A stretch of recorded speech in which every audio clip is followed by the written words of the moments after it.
sige, importante para malaman po natin, ano po ba ang sintomas na meron ng tuberculosis o TB ang isang tao?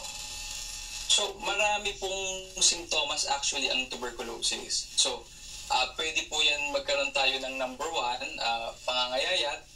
Number 2, magpagkakaroon ng ubo na lagpas 2 linggo na. Pamamawis paggabi. At minsan yung iba nagkakaroon po ng mababang lagnat, lalo na paghapon o kaya paggabi.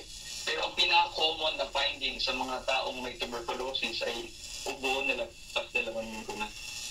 Oh, naku, pag 2 linggo pala, delikado na yun. Kailangan mo na hong magpa-check. Ano, may klase ng ubo ba?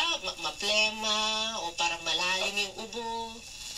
Actually, yung characteristic ng ubo is mas importante yung duration ng ubo. Pag halimbawa, mayroon tayong pasyente na nagpatingin sa akin, tapos ang reklamo niya is inuubo siya ng lagpas 2 linggo, tapos may kasamang ibang sintomas kagaya ng mga sinabi ko, ngayayat, o kaya niyalamig paggabi.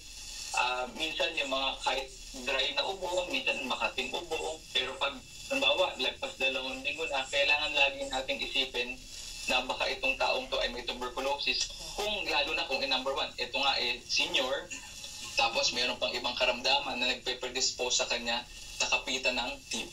Oo. Naku, maraming salamat po, Doc, ha? Marami kami natutunan ngayong umaga. Kaya tayo, naku, huwag tayong mahihiyang magtanong, ha?